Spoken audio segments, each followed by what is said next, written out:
बिस्मिल्लाहिर्रहमानिर्रहीम। स्टूडेंट्स, आज हम बात करते हैं 9th class chapter number 1 matrices and determinant.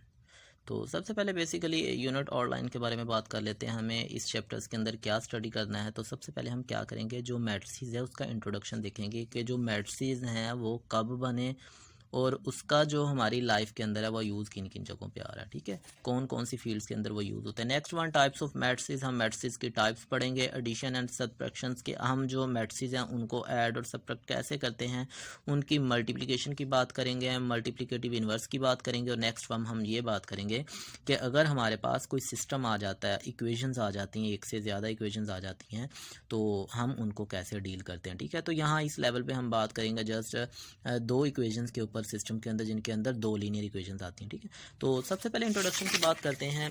तो इंट्रोडक्शन में क्या कहता है, the matrices and determinants are used in the field of mathematics, physics, statistics, electronics and other branches of science. तो ये हमारे पास कुछ साइंस की ब्रांचेज हैं जिनके अंदर हमें, जैसे मैथमेटिक्स हो गया, फिजिक्स, स्टैटिस्टिक्स, तो इनके अंदर हमारा क्या होता है, मैट्रिसेस यूज होते हैं। The matrices have play a very important role in this age of the computer science. तो ये कंप्यूटर साइंस के अंदर भी क्या होते हैं, मैट्रिसेस, जो मैट्रिसेस होते हैं वो उसकी बैक एंड पे जो कोड चल रहे होते हैं वो क्या होते हैं, एल्गोरिथम्स होते हैं, वो हमारे पास मैट्रिसेस की फॉर्म में होते हैं। ठीक है, the idea of matrices was given by Arthur Cayley. तो कैलेज ने जो मैट्रिसेस का आइडिया दिया था, एन इंग्लिश मैथमेटिशियन। तो वो क्या था, एक इंग्लिश मैथमेटिशियन था 19th सेंचुरीज के अंदर, who first develop theory of matrices. तो उसने क्या किया था, थ्योरी ऑफ मैट्रिसेस को डेवलप किया था 1858 के अंदर। तो सबसे पहले हम बात करते हैं मैट्रिसेस है क्या। हम इसको अगर डिफाइन करना पड़ जाए, हमें आ जाता है डिफाइन मैट्रिसेस। तो हम इसको डिफाइन कैसे करते हैं, तो इसको डिफाइन करने के लिए हम कहते हैं a matrices a rectangular array of a formation of a collection of real numbers. अब रियल नंबर की फॉर्मेशन है ये एक, या हम इसको क्या कहते हैं, एरे ऑफ रियल नंबर है। अब ये नंबर्स हैं किस तरह का, से हम कह देते हैं कि वो रियल नंबर हमारे पास क्या है,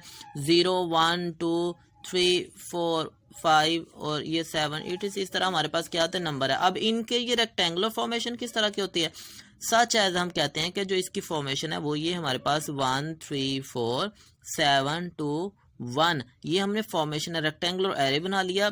and then enclosed by the brackets. तो ये स्क्वायर ब्रैकेट्स के अंदर हम इसको इनक्लोज कर दें, तो ये वाली जो रियल नंबर की फॉर्मेशन है, ये जो 1 3 4 7 2 0 लिखी हुई है, इस तरह की फॉर्मेशन, यही वाली फॉर्मेशन नहीं है, इस तरह की जितनी भी फॉर्मेशन बनेंगी जब हम उनको स्क्वायर ब्रैकेट्स के अंदर हम इनक्लोज कर देते हैं, तो उस फॉर्मेशन को हम मैट्रिसेस का नाम दे देते हैं। तो ये हमारे पास मैट्रिसेस आ जाएगा। ये एक और भी एग्जांपल लिखी हुई है, ये भी हमारे पास क्या है, कुछ नंबर्स हैं उनकी ये फॉर्मेशन बनाई है। सिमिलरली ये 4 एलिमेंट्स के साथ। अब यहाँ से देखें, अब ये जो रियल नंबर्स होते हैं इनको एलिमेंट्स ऑफ मैट्रिसेस कहते हैं। अब मैट्रिसेस जो होते हैं इनमें जो अरेंजमेंट होती है नंबर की, वो दो तरह से अरेंजमेंट होती है। नंबर 1 हम कहते हैं कि वो हॉरिजॉन्टली अरेंज है। जैसे इसी एग्जांपल्स पे आ जाएं, तो ये पहले वाली अरेंजमेंट, ये दूसरे वाली, ये पहले वाली अरेंजमेंट, ये दूसरे वाली, ये पहले वाली अरेंजमेंट, ये दूसरे वाली अरेंजमेंट। तो यहाँ एक एग्जाम्पल्स के साथ इसको वेरीफाई किया गया है। In a matrices the entries present in horizontal way are called row. तो जो हॉरिजॉन्टल वेयर्स के अंदर मौजूद होती हैं, जैसे देखें ये पहले वाली हॉरिजॉन्टल वे में मौजूद है, ये दूसरे वाली हॉरिजॉन्टल में वे मौजूद है, ये तीसरी हॉरिजॉन्टल में। इसका मतलब ये हुआ कि ये जो मैट्रिसेस ए है इसके अंदर 3 हॉरिजॉन्टल अरेंजमेंट्स हैं। और ये जो हॉरिजॉन्टल अरेंजमेंट ऑफ एंट्रीज होती है, एलिमेंट्स होती है, इसको हम रो का नाम देते हैं। तो इसको हम R1 पहली रो कहते हैं, ये दूसरे वाली रो आ जाएगी, ये तीसरे R1 R2 R3 का मतलब रो 1 रो 2 रो 3 उनकी पोजीशन वाइज बता रहा है कि ये रोज होती हैं।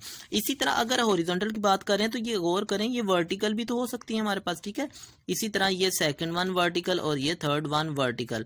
तो हम बात करते हैं दूसरे अरेंजमेंट के ऊपर। तो दूसरे अरेंजमेंट हमारे पास ये है कि जो वर्टिकल अरेंजमेंट होते हैं इन मैट्रिसेस, ये हमारे पास बी कोई नया मैट्रिसेस ले लिया है, तो इसी मैट्रिसेस में be all the entries present in a vertical way are called columns of a matrix. तो ये जो वर्टिकल वे के अंदर एंट्रीज पड़ी होती हैं, तो वर्टिकल वेज के अंदर पड़ी हुई एंट्रीज जो होती हैं वो एक कॉलम को रिप्रेजेंट करती हैं। ठीक है, नेक्स्ट वन हमारे पास जो आर्टिकल है वो क्या है, order of a matrix. Order of a matrix क्या कहते हैं, the number of rose and number of columns in a matrix specify it's order. तो जो किसी भी मैट्रिक्स के अंदर उसकी जो नंबर ऑफ रोज और नंबर ऑफ कॉलम्स होते हैं ना, वो क्या स्पेसिफाई करवाते हैं, वो उसके ऑर्डर को स्पेसिफाई करवाते हैं कि इसका ऑर्डर क्या होगा, ठीक है। तो नंबर ऑफ रोज देखना है। जैसे यहाँ एक एग्जांपल है, अगर इस एग्जांपल पे गौर करें, ये हमारे पास क्या है, एक मैट्रिक्स एम है, हमें बताना है इसका ऑर्डर क्या है। तो हम इसका ऑर्डर स्पेसिफाई करते हैं इसके नंबर ऑफ रोज और नंबर ऑफ कॉलम से।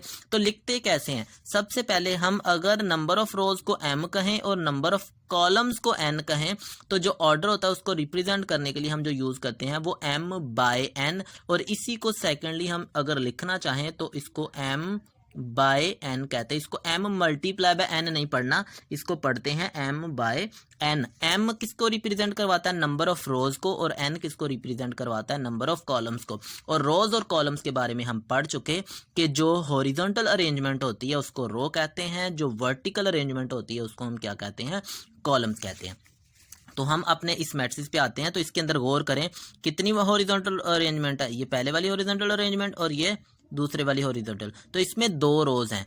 अब देखें वर्टिकल अरेंजमेंट पे, ये पहली वर्टिकल अरेंजमेंट आ जाएगी हमारे पास, ठीक है। ये फर्स्ट वन वर्टिकल अरेंजमेंट, ये सेकंड वन वर्टिकल अरेंजमेंट, और ये थर्ड वर्टिकल अरेंजमेंट है। तो इसमें 3 वर्टिकल अरेंजमेंट है। तो हम लिखते हैं 2/3, यानी कि 2 रोज हैं और 3 कॉलम्स हैं। तो इसके जो हमारे पास ऑर्डर आ जाएगा वो 2/3, या इस तरह अगर आपने लिखना हो तो इसी को क्या लिखेंगे, 2 ये बाय का साइन डालेंगे और उसके बाद हम क्या लिखेंगे, उसमें कॉलम्स की तादाद लिख देंगे।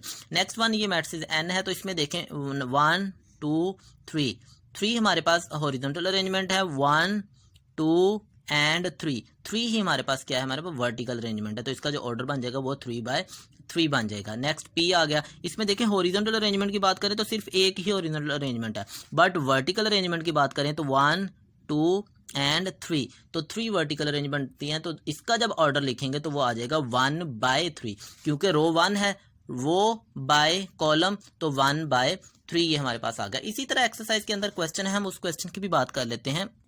तो ये है हमारे पास क्वेश्चन नंबर 1। ये हमारे पास एक ए मैट्रिक्स दिया गया है, हमें ये कहा कि इसका हमने क्या लिखना है, राइट ऑर्डर लिखना है। तो ऑर्डर में गौर करें, इसी पे गौर करें। इसमें नंबर 1 ये R1 R2, इसका मतलब ये है 1 2 का मतलब 2 रोज हैं इसके अंदर, C1 C2 यानी कि कॉलम 1 कॉलम 2 2 ही कॉलम्स हैं। तो मैंने लिखा नंबर ऑफ रोज, यानी कि जिसको हम M कह रहे हैं, वो किसके बराबर है, 2। नंबर ऑफ कॉलम्स वो होता है n, वो भी कितने हैं, 2। तो m/n उसका ऑर्डर होता है। तो m की जगह पे मैंने 2 लिख दिया, बाय n की जगह पे भी क्या हमने लिख दिया, 2 लिख दिया। तो ये उसका ऑर्डर आ गया। नेक्स्ट इसी तरह हमारे पास एग्जांपल है C। इसमें नंबर ऑफ रोज बात करें, ये आ गई नंबर 1, एक ही रो है, तो हम लिखते हैं नंबर ऑफ रोज, वो m है और m किसके बराबर है, 1 के बराबर। नेक्स्ट सेकेंडली हम इसमें कॉलम्स की बात करते हैं, 1 एंड 2 कॉलम्स हैं, number of columns n is equal to 2। तो हम कहते हैं इसमें 2 कॉलम्स हैं। तो ऑर्डर क्या था, m/n, तो m 1 है, बाय n क्या है, 2 है, तो हमने लिखा m/n यानी कि 1/2। तो ये हमारे पास number of columns number of rows दोनों आ गए, तो हमने उसका ऑर्डर डिफाइन कर दिया। नेक्स्ट हमारे पास देखें थर्ड, इसी के अंदर मैट्रिक्स मौजूद है d इज इक्वल टू। अब इसमें गौर करें, number of rows is equal to 3, कैसे 3 हैं, 1 2 एंड 3, तो नंबर ऑफ रोज 3 होगी हॉरिजॉन्टली। अब वर्टिकली बात करते हैं, वर्टिकली एक ही अरेंजमेंट है, तो नंबर ऑफ कॉलम 1 है। तो m/n, m 3 था, बाय n 1 था, तो 3/1, तो ये उसका क्या आ गया, हमारे पास ऑर्डर आ गया। और नेक्स्ट इसी तरह अगर हम बात करें f मैट्रिक्स की, तो f मैट्रिक्स के अंदर देखें, मैट्रिक्स के अंदर हमारे पास एक रो हॉरिजॉन्टली एक, वर्टिकली भी एक, तो नंबर ऑफ रोज भी 1 है, नंबर ऑफ कॉलम्स भी 1 है। तो इसका जो ऑर्डर होगा वो m/n यानी कि 1/1 आ जाएगा। तो इस तरह हम क्या कर सकते हैं, कोई भी अगर हमें मैट्रिक्स दे दिया जाए तो हम उसका ऑर्डर फाइंड कर सकते हैं। जस्ट हमें ये उसमें से आइडेंटिफाई करना है कि इसमें नंबर ऑफ रोज कितनी है और नंबर ऑफ कॉलम्स कितने हैं। उसके बाद नेक्स्ट जो टॉपिक है हमारे पास वो क्या हो गया, इक्वल मैट्रिक्स। हमें ये आइडेंटिफाई करना है कि जो हमें मैट्रिक्स गिवन है वो हमारे पास इक्वल है या नहीं है, ठीक है। तो यहाँ हम उसकी डेफिनेशन की बात करते हैं। Let A and B be 2 matrix, हमारे पास कोई से 2 मैट्रिक्स हैं जिनके हमने नेम रखे हुए हैं, एक को कैपिटल ए कहते हैं, दूसरे को कैपिटल बी कहते हैं। तो हमें ये आइडेंटिफाई करना है ए और बी आपस में इक्वल है या नहीं है। तो उसके लिए हमारे पास 2 कंडीशंस होती हैं। Then A is said to be equal to B, A को बी के इक्वल कहेंगे कब, and denoted by A equal to B if and only if, सिर्फ और सिर्फ तब the order of A is equal to order of B. तो पहली बात ये कि दोनों का ऑर्डर सेम होना चाहिए, ठीक है। जैसे ये ऊपर हमने कुछ मैट्रिक्स पढ़े थे, इसका ऑर्डर 3/3 है, तो ये वाला हमेशा उस मैट्रिक्स के इक्वल आ सकता है जिसका ऑर्डर 3/3 होगा, पहली प्रॉपर्टी। दूसरी property, there corresponding entries are equal, उनकी कॉरस्पॉन्डिंग एंट्रीज भी इक्वल होनी चाहिए। अब देखें नीचे एक एग्जाम्पल मौजूद है, एग्जाम्पल में देखें ये मेरे पास एक मैट्रिक्स ए है, ये मैट्रिक्स क्या है हमारे पास बी है। तो पहले वाले के ऑर्डर की बात करते हैं, इसमें 2 रोज हैं और 2 ही कॉलम्स हैं, तो इसका जो ऑर्डर होगा वो हमारे पास क्या होगा, वो होगा 2/2। इसी तरह सेकंड लिस्ट में, इसमें हमारे पास क्या है, 2 रोज हैं और 2 ही कॉलम्स है। ये प्लस की वजह से इसको 3 नहीं कह देना, ये कोई एक सिंगल एंट्री है, इन दोनों का सम लेने के बाद ये एक सिंगल एंट्री बनेगी, इन दोनों का डिफरेंस लेने के बाद भी ये एक सिंगल एंट्री बनेगी। तो ये देखें इसमें 2 रोज हैं और 2 ही कॉलम्स हैं, इसका ऑर्डर भी क्या आ गया, 2/2। तो पहली कंडीशन सेटिस्फाई होगी कि दोनों का ऑर्डर सेम होना चाहिए। नंबर 1, कॉरस्पॉन्डिंग एंट्री, इसकी पहली एंट्री क्या है 1, इसकी पहली क्या है 1, इसकी सेकंड क्या है 3, इसकी क्या है सेकंड 2 + 1, 2 + 1 भी क्या होता है 3, इसका मतलब ये भी इक्वल है। इसकी -4 और नेक्स्ट वन -4, यहाँ 2 आ जाएगा और 4 - 2 वो भी 2 होता है, तो इनको कहते हैं कॉरस्पॉन्डिंग एंट्रीज। तो दूसरी कंडीशन भी सेटिस्फाई होगी, तो यहाँ से हम कह सकते हैं, हमने देखा दोनों का क्या है, ऑर्डर भी सेम है, दोनों के जब हमने कॉरस्पॉन्डिंग एंट्रीज देखी वो भी इक्वल है, तो हम कहते हैं A = B, ये वाला जो A है वो इस B के इक्वल है। नेक्स्ट आ जाए, इसी की सेकंड एग्जांपल है L = ये L हमारे पास गिवन है, ये हमारे पास M गिवन है, तो L = क्या है हमारे पास, इसका ऑर्डर देखें 2 रोज हैं 2 ही कॉलम्स हैं, तो इसका ऑर्डर आ गया हमारे पास 2/2। इसका भी देखें 2 रोज हैं और 2 कॉलम्स हैं, तो इसका ऑर्डर भी क्या आ गया 2/2।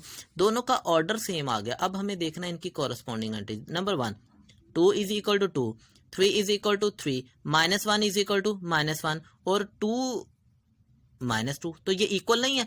अब देखें पहली प्रॉपर्टी तो सेटिस्फाई होगी कि दोनों का ऑर्डर सेम है, बट जब हम कॉरस्पॉन्डिंग एंट्रीज पे आए तो 3 एंट्रीज सेम थी, 3 एंट्रीज इक्वल थी, जो 4th एंट्री थी वो एक दूसरे से डिफरेंट थी। ये +2 है, ये -2 है, दोनों आपस में इक्वल नहीं होते। तो जब दूसरी कंडीशंस के अंदर वो वाली प्रॉपर्टी उसकी सेटिस्फाई नहीं करवा रही, तो हम कहेंगे L ≠ M, ये दोनों आपस में इक्वल नहीं है। तो स्टूडेंट्स, अगर हमने सेट्स की इक्वालिटी की बात कर मैट्रिक्स की इक्वालिटी की बात करनी है, तो मैट्रिक्स की इक्वालिटी के लिए 2 कंडीशंस को सेटिस्फाई करवाना है। नंबर 1, सबसे पहले हम चेक करेंगे उनका ऑर्डर सेम है।